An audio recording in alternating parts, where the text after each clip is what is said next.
Work this problem yet? First period. What is that? Yeah, but fifth period. Okay, here we go. All right, we worked a problem similar to this already. Oh, yeah. We've worked a problem like this before, right?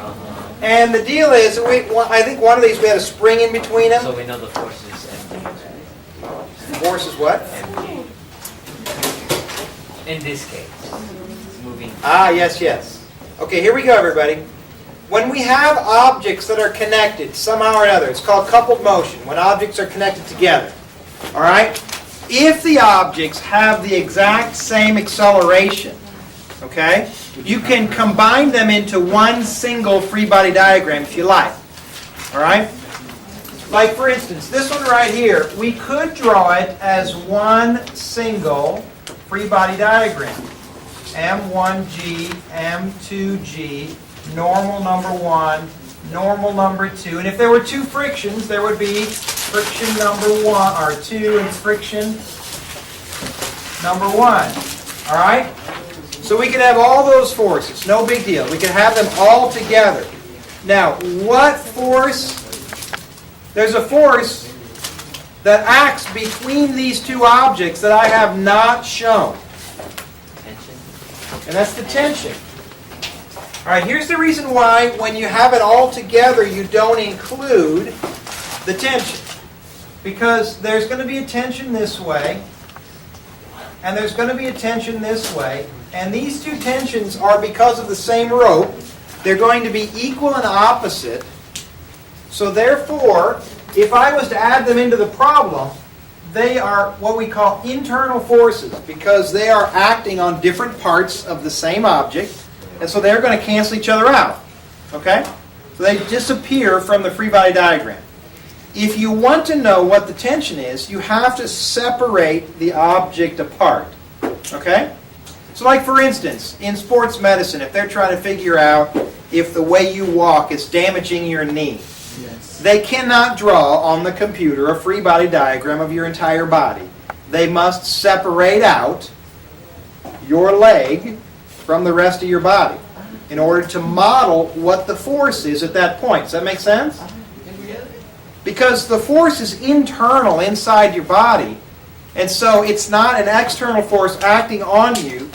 So what happens is there is part of your leg pushing down, part of your leg pushing up. Those two forces will cancel out in the overall object because those forces can never make your body move anywhere. Does that make sense? Yes. Because they're internal, right?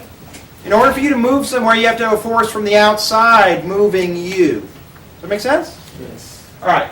So, in order to find this tension, we would have to separate this thing out, and now the tension appears.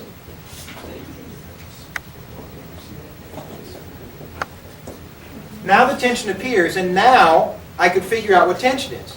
So I can write F equals ma for the thing as a whole,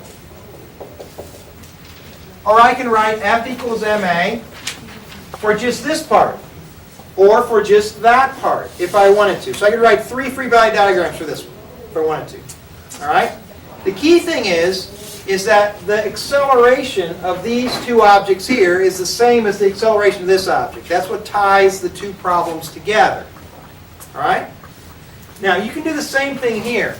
Now, there's a trick that we can do in Physics B that we cannot do in Physics C. In Physics B, we have a lot of assumptions. Assumption number 1 is that our string is massless and it's inextensible. That means it doesn't stretch.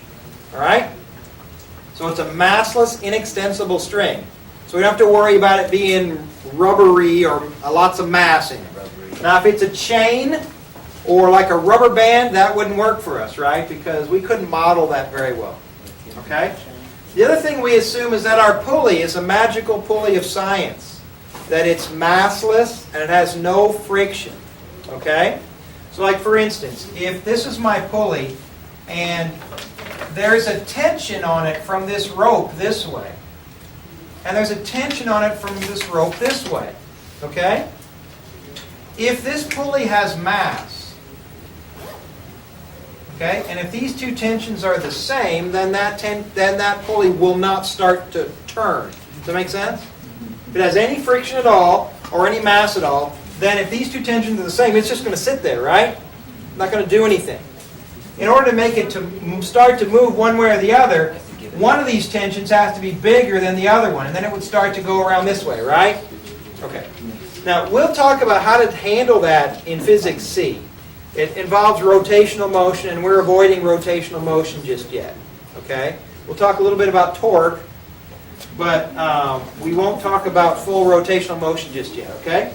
So our pulleys in Physics B, all they do is change the direction of the tension. Because they're magic. Yeah, it's like it's a magic changer of the direction of the tension in a string. That's all it does. All right? Doesn't have any mass, doesn't have any friction. Now, the pulleys that you deal with in lab, you know, those nice super pulleys that you've dealt with a little bit already, those things are pretty close to our magical pulleys of science. All right? They have very good bearings, they're very lightweight, and they do very little in the problem. Okay? They don't mess up the problem very much. So, in this particular problem right here, I can draw this free body diagram actually 3 ways. Because this object is moving together. When this one moves down, this one moves to the right. So the acceleration to the right and the acceleration down are the same. Does that make sense? Okay. So we're going to pick this as our crazy positive direction.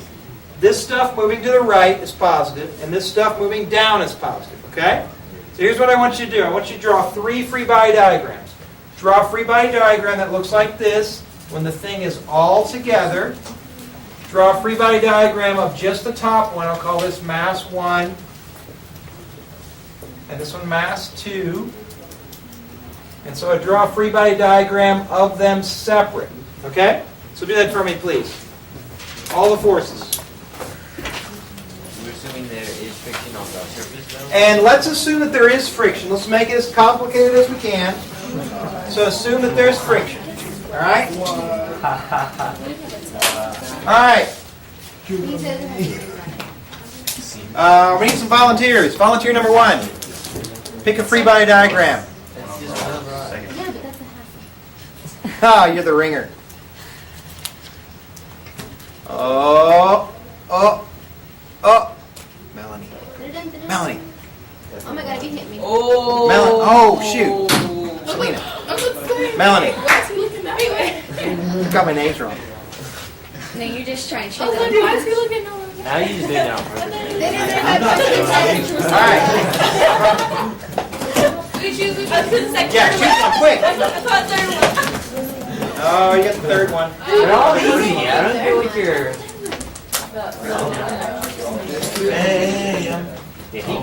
Feels like those two. I feel like I'm making Man, I think you're screwing everybody. Whoa. We have to drive together. Just today? No, you do not. But we will talk about that. It's okay. But it's cool. It's not singing. I know. They don't matter. All right. First one here. Is this correct? Yeah. I agree, it's correct. How about this one? Yeah. Look good? Yeah. All right. How about this one? Yeah. Wrong. Well, There's too many. Tensions are. yeah, the tensions Okay. aren't in... The tensions only appear when you separate the object, right? Because the tensions are going to fight each other, right? And they're going to cancel out. They're going to become an internal force, so they won't do anything. Okay, that's the only thing. Thank you, man. Fail. Epic fail. Hey, stop it. I love you.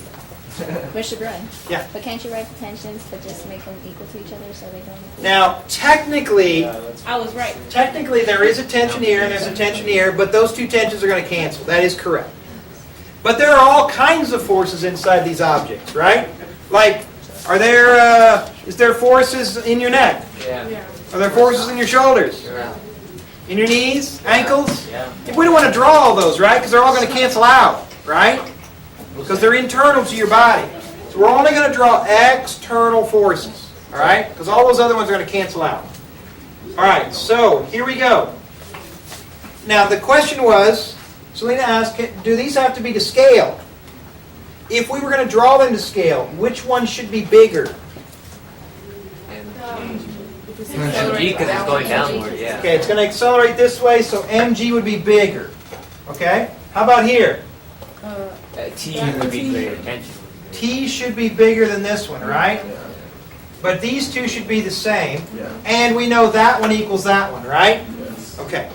So if they ask you to draw it to scale, it's best if you do draw them to scale. You asked it and I said, no, you don't have to. I wanted to ask everybody, so it's okay. All right? So the deal is that if you have the opportunity, or anytime you draw one, try your best to draw them to scale because they will help you in the problem. All right? So here we go.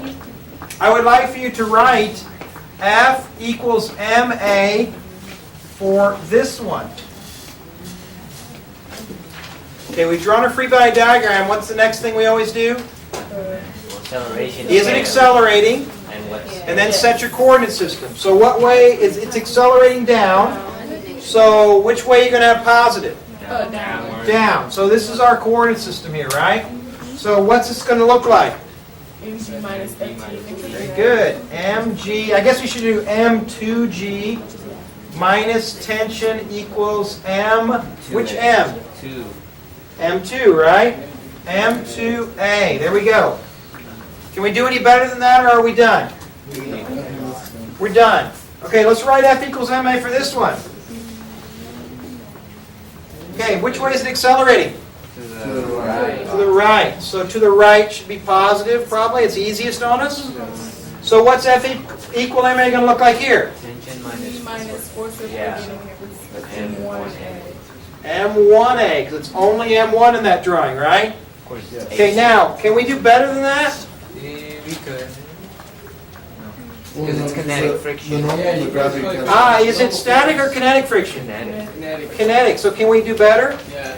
We can. We can make this mu force normal equals M1a. Can we do better than that? Yes.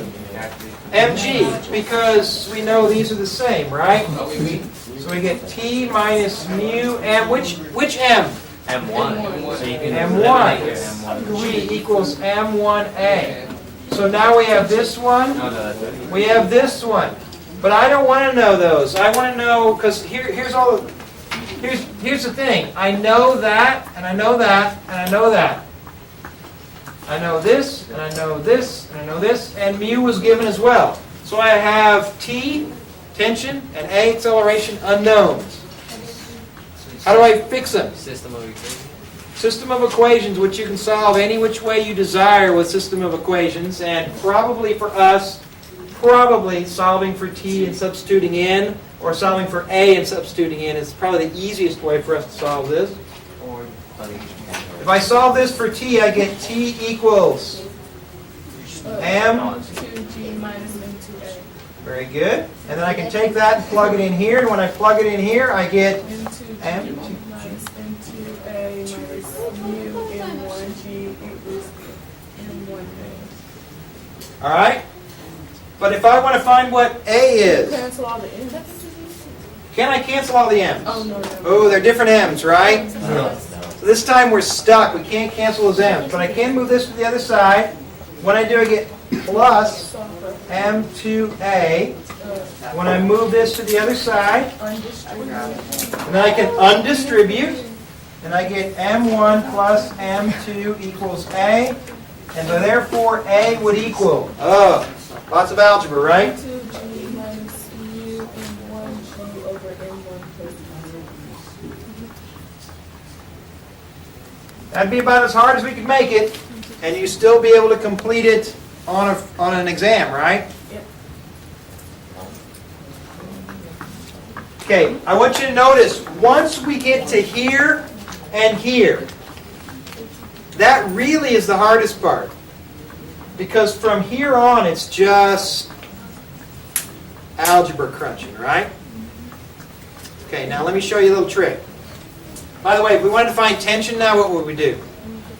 plug in a. We'd have to take that ugly thing and plug it into either that equation or that equation.